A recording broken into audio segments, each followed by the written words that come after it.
Lakers versus New Orleans Pelicans. This is it mga paps. First round ng play-in tournament sa first quarter pa lang mga paps. Inaasahan na natin na bubulusok itong si Zion Williamson. It's all about Zion Williamson sa first quarter para sa Pelicans. Talaga namang sinasagasa o sinasalaksak niya ang kanyang opensa against kay Anthony Davis. Amazing halftime number. Shot clock at 7. Look at this. He's slippery inside. And Ingram corkscrews one in and taken by Williamson. Sa first quarter pa lang mga paps, nagkakainitan na agad itong si D'Angelo Russell at si Jose Alvarado. Pareho silang nakakuha ng technical foul sa referee. After all that, nagtapos ang first quarter, lamang ang Pelicans sa score na 34-26. Pagbubukas ng second quarter mga paps, dito na nag-take over si LeBron James. Sa sequence na ito, na-block pa nga siya ni Zion Williamson pero bumawi siya sa slam dunk sa fast break. Ito na yung tinatawag na playoff mode activated para kay LeBron James dahil all around siya ang kumakana para sa Lakers. Here comes LeBron, 13th leading scorer and right to the hole. Great hustle inside by Jones, they couldn't get it though. And it's James again, the stutter step and he glides! Oh, LeBron James!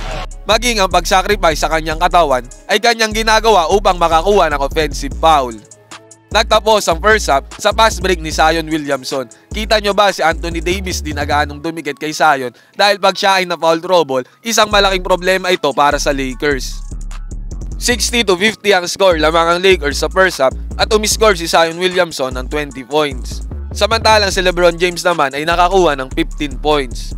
Third quarter, patuloy pa rin ang pag-sacrifice ni LeBron James sa kanyang katawan upang makakuha ng offensive foul. Sa play na ito, nakuha pa ngang utakan ni LeBron James si Zion sa kanyang move na ginawa. Oh, look at this. Spinning, scooping, scoring.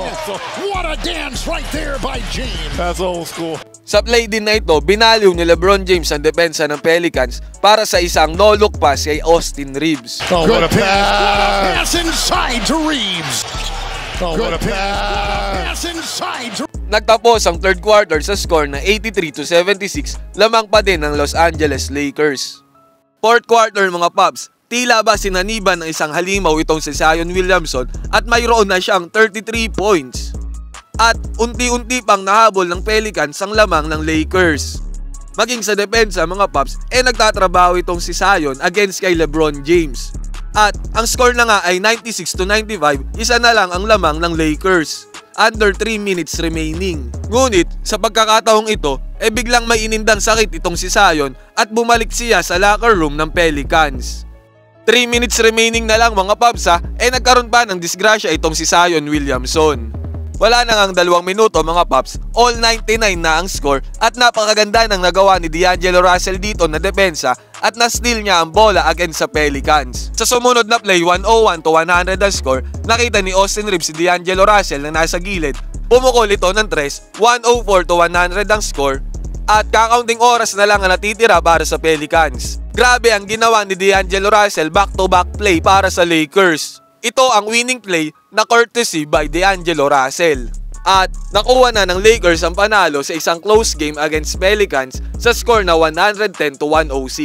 Magpo-proceed na tayo sa Denver versus Lakers rematch.